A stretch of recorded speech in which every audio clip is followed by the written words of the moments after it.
Hello, ഇന്നൊരു what eat in A day ആണ്. അപ്പോൾ രാവിലെ ഇന്നത്തെ ബ്രേക്ക്ഫാസ്റ്റ് എന്ന് പറയുന്നത് മൈസൂർ മസാല ദോശയും സാമ്പാറുമായിരുന്നു. അപ്പോൾ അതാണ് ഇന്നത്തെ ബ്രേക്ക്ഫാസ്റ്റ്. അപ്പോൾ ഞാൻ സാമ്പാറൊക്കെ വെച്ചിട്ടുണ്ടായിരുന്നു, പിന്നെ മസാല ഉണ്ടാക്കി, പിന്നെ മൈസൂർ മസാല ദോശയ്ക്ക് വേണ്ടിയിട്ടുള്ള ആ ഗ്രേവി ഞാൻ ഉണ്ടാക്കിയിട്ടുണ്ടായിരുന്നു. അത് തേച്ചിട്ട് അതിൻ്റെ പുറത്ത് മസാല ഫില്ല് ചെയ്തിട്ട് പിന്നെ ദോശ മടക്കി നെയ്യൊക്കെ ഒഴിച്ച് മൊരിയിച്ചെടുത്ത മസാല ദോശയും സാമ്പാറും പിന്നെ ആണെങ്കിൽ ഒരു കപ്പ് ചായയും കൂടെ കുടിച്ചിട്ടുണ്ടായിരുന്നു. അതിൻ്റെ വീഡിയോ എടുക്കാനായിട്ട് മറന്നു പോയിട്ടുണ്ടായിരുന്നു. പിന്നെ ലഞ്ചിന് ഇന്ന് ഈ സാമ്പാറുണ്ടായിരുന്നു, ഒരു ഉരുളക്കിഴങ്ങും മെഴുക്കുവരട്ടി ഉണ്ടായിരുന്നു, ക്യാരറ്റും കൂടെ ഇട്ടുള്ളത്, പിന്നെ മുട്ട പൊരിച്ചത്, പിന്നെ വറ്റ മീൻ ഫ്രൈ ചെയ്തത്, പിന്നെ കുറച്ച് കട്ട് ചെയ്ത സവോളയും, പിന്നെ അച്ചാർ എടുത്തിട്ടുണ്ടായിരുന്നു. അത് ഇത് കഴിഞ്ഞിട്ടാണ് എടുത്തത്. അങ്ങനെ അതും കൂടെ കൂട്ടി ഇന്ന് ലഞ്ച് അടിപൊളിയായിട്ട് കഴിച്ചു.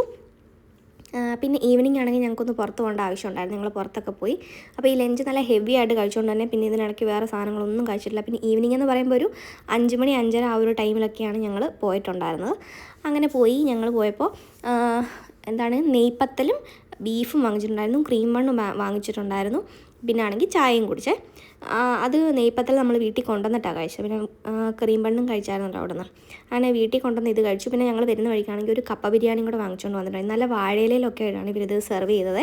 നല്ല ഇതുണ്ടായിരുന്നു കേട്ടോ, കാണാനും കഴിക്കാനും നല്ല ടേസ്റ്റ് ആയിരുന്നു. ബീഫൊക്കെ നല്ല ഏരിയൊക്കെ ആയിട്ട്. അങ്ങനെ നെയ്പ്പത്തലാണെങ്കിലും ഇവിടെ വന്നപ്പോൾ കുറച്ച് തണുത്ത്, പക്ഷേ ഞങ്ങൾ ഒന്നും കൂടെ അത് ചൂടാക്കിയിട്ടാണ് കഴിച്ചത്. അപ്പോൾ അടിപൊളിയായിരുന്നു. പിന്നെ കപ്പ ബിരിയാണി ഉണ്ടായിരുന്നു. കപ്പ ബിരിയാണീൻ്റെ കൂട്ടത്തിൽ പിന്നെ കുറച്ച് സാലഡൊക്കെ കിട്ടി. പിന്നെ ഓൾറെഡി അവർ സവാളയൊക്കെ ഇട്ടിട്ടാണ് തന്നത്. അങ്ങനെ ഞങ്ങൾ രണ്ടുപേരും കൂടെ ഈ രണ്ട് സാധനങ്ങളും അങ്ങോട്ടും ഇങ്ങോട്ടും ഹാഫ് എടുത്ത് ഷെയർ ചെയ്ത് കഴിച്ചു. അങ്ങനെ കപ്പ ബിരിയാണി നെയ്പ്പത്തലും ബീഫും ഒക്കെ കഴിച്ച് അടിപൊളിയായിട്ട് നമ്മൾ കിടന്നു തുടങ്ങി. അപ്പോൾ അതാണ് ഇന്നത്തെ what eat in A day.